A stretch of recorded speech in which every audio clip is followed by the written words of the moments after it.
ओम शांति। आज बाबा के महावाक्य हैं 18 जनवरी 1969। बाबा ने कहा है, साकार में रहते भी लाइट माइट रूप बनने के लिए अंतर्मुखी रहो। साकार में रहते भी लाइट माइट रूप बनने के लिए अंतर्मुखी रहो। हेडलाइन के अंतर्गत बाबा ने बताया है, जैसे बाबा ने देखा लाइट बादलों के बीच बाप दादा का मुखड़ा सूर्य के समान, चंद्रमा के समान देखने में आ रहा था।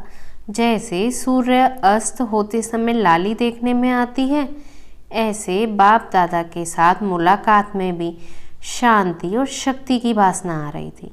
जो कोई भी देखे तो महसूस करे यह कोई फरिश्ते घूम रहे हैं। लेकिन वह अवस्था तब होगी, चेकिंग का विषय, जब एकांत में बैठ अंतर्मुख अवस्था में रहे अपनी चेकिंग करेंगे। ऐसी अवस्था से ही आत्माओं को आप बच्चों से साक्षात्कार होगा। तो मुझे क्या बनना है? एकांत में बैठ अंतर्मुखी हो, तपस्या करनी है, तभी मेरे द्वारा आत्माओं को साक्षात्कार होगा। एक तरफ तो वतन में बिल्कुल शांति थी, दूसरी तरफ प्यार का रूप था। बाबा ने सभी बच्चों को बाहों में समाया हुआ था। आपकी दृष्टि में बाप समान जब प्रेम और शक्ति होगी, दोनों ही पावर होंगी, तब आत्माएं नज़दीक आएंगी। इसके बाद बाबा ने तीसरा दृश्य दिखाया। क्या देखा? बाबा के सामने ढेर कार्ड्स थे। कोई कार्ड्स उल्टा, कोई सुल्टा हो जाता। जब सीनरी बनाने लगी, बाप दादा बहुत हंसे। सतयुग की सीनरी में एक कृष्ण बाल रूप में झूले में झूल रहा था, साथ में कांता दासी झुला रही थी, दूसरे में सखियों का खेल था। सतयुग की दिनचर्या बाबा ने दिखाई और दो वरदान दिए। पहला वरदान शक्ति स्वरूप भव और दूसरा वरदान प्रेम स्वरूप भव। नेक्स्ट मुरली की हेडलाइन है, साकार के श्रृंगार का प्रैक्टिकल स्वरूप अव्यक्त स्थिति बनाकर दिखाओ। बाबा के पास जब वतन में गई तो बाबा ने माला दिखाई और कहा, माला उतारकर देखो। माला उतारी तो कोई माला बड़ी और कोई छोटी। उल्हानों की माला थी तो स्नेह की भी माला थी। यूँ तो बच्चों को ज्ञान है, लेकिन ज्ञान के साथ प्रेम या स्नेह भी है, इसलिए उन उल्हानों को गलत नहीं कहेंगे। फिर हमने पूछा, बाबा आपको इसका रेस्पॉन्ड क्या दिया? तो बाबा बोले, जैसा बच्चा वैसा रेस्पॉन्ड। बाबा ने कहा, मैं भी रेस्पॉन्ड में बच्चों को उल्हाना की माला पहनाता हूँ। जो बाप की आश बच्चों में थी वे साकार रूप में तो बाप को नहीं दिखाई, अब दिखानी है अव्यक्त रूप में। तो हम खेल पाल कर रहे थे तो बाबा ने हमें उल्हाना के बदले क्या दी? उल्हाना। कि आपने तो क्या बोला था, साथ चलेंगे, बाबा के समान बनेंगे। अभी तो आप बने नहीं, अब अव्यक्त हो गए बाबा, अब तो बनकर दिखाओ।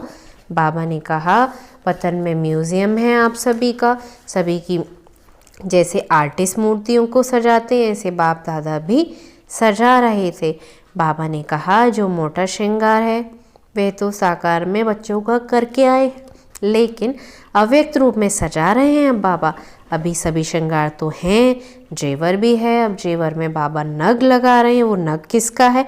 अव्यक्त स्थिति ही उस श्रृंगार के जेवर में हमारा नग है।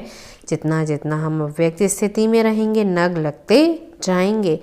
बाबा ने बोला फिर आगे, जिसके जीवन में जो कमी देखता हूँ वह सजा रहा हूँ। बच्चों से जाकर पूछना कि सारे दिन में जैसे बाप बच्चों को सदाते, ऐसे बच्चों को भासना आती। जैसे मैं अव्यक्त वतन से बच्चों से मिलता बहलता हूँ, मैं भी खास समय पर खास बच्चों को याद करता हूँ, तो ऐसे बच्चों को भी टचिंग आती है। यहाँ बाबा ने कहा, अव्यक्त वतन में क्यों नहीं बुला लेते मुझे? तो बाबा से कहते, यहाँ ही बड़ा सेंटर खोल दो, सभी तो बच्चे उपराम हो गए हैं, हो गए ना उपराम। बाबा तो कह रहे हैं अब मुझे चेक करना है कि मैं उपराम हूँ। बाबा अव्यक्त वतन में ही हमारे सेंटर खोल दें, वहीं रहेंगे। अब बच्चों का कहना है ज़्यादा समय नहीं, बाबा कभी भी किसको बुला लेंगे। मम्मा अव्यक्त हुई और 18 जनवरी 1969 को बाबा अव्यक्त हुए। उसी के बाद ये संदेश आया, अब मुरली सुनी तो इसमें यही बाबा ने बोला कि अब बच्चों को भी बाबा कभी भी बुला लेंगे। नेक्स्ट टॉपिक है 18 जनवरी 1969 का, स्नेह के रिटर्न की सौगात, पवित्र और योगी बनो। आज जब इस देह और देह के देश परे सूक्ष्म वतन जिसको ब्रह्मापुरी कहते हैं, बाबा ने एक दृश्य दिखाया। वहाँ एक बहुत बड़ी भीड़ थी, जैसे कोई टिकट बांट रहा है। हर एक कोशिश कर रहा है हमें भी टिकट मिले, लेकिन थोड़े समय में यह देखा कि कोई कोई को तो टिकट मिली और कोई कोई टिकट से वंचित रह गए। जिनको टिकट मिली वो हर्षित थे और जिनको नहीं वो एक दूसरे को देख रहे थे। जिन्हों के पास टिकट थी तो वे दरवाजे अंदर गए, टिकट नहीं थी तो पश्चाताप करने लगे। दरवाजे पर लिखा हुआ था स्वर्ग का द्वार। परमात्मा बाप सभी बच्चों को सत्युग की नई सृष्टि के लिए टिकट दे रहे थे, परंतु कई बच्चे सोच रहे थे अब नहीं, बाद में ले लेंगे। तो क्या मिलेगी ये टिकट स्वर्ग की? बाद में सोचना है इस विषय पर।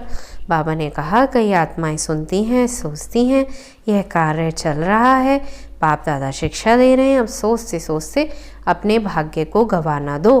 दूसरी सीन देखी, नदी बह रही थी। नदी में दूर से कई लोग स्नान कर रहे थे और जो नज़दीक थे वो स्नान नहीं कर रहे थे। नज़दीक अर्थात आवू निवासी बाबा वहीं हैं, दादा वहीं हैं और मिलन नहीं हो रहा, क्योंकि पास होते भी दिल से दूर हैं। तो कहाँ ऐसी भूल ना हो जाए। बाप दादा के सब बच्चे हैं, आज्ञाकारी नहीं हैं, फिर भी बच्चे तो बाबा को प्रिय हैं। तो बच्चों को बाबा शिक्षा देते हैं कि यह अमूल्य समय ज्ञान गंगा में नहाने का समय मिल रहा है, कभी गंवाना देना। थोड़े समय में कहीं ने तो स्नान किया, कईयों ने जल को भर कर रखा, लेकिन कुछ समय के बाद नदी ने रास्ता पलटा दिया। जिन्होंने ना नहाया ना भर कर रखा वे एक एक बूंद मांग रहे थे।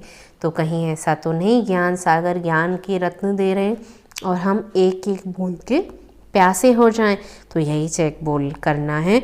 बाबा बोले एक तो मुझ परमपिता परमात्मा की याद में रहो और अपने जीवन को पवित्र और योगी बनाओ। पहला वरदान एकांत में रहे अंतर्मुखी अवस्था का, दूसरा वरदान स्नेह रूप और शक्ति रूप का, और आज का तीसरा वरदान पवित्र भव और योगी भव। यही महामंत्र की बाबा ने स्नेह के रिटर्न में बच्चों को सौगात दी। तो आज की अव्यक्त वाणी से इतना ही, आगे होगी कल कंटिन्यू सीरीज। आप सभी का बहुत बहुत थैंक्स। ओके, ओम शांति।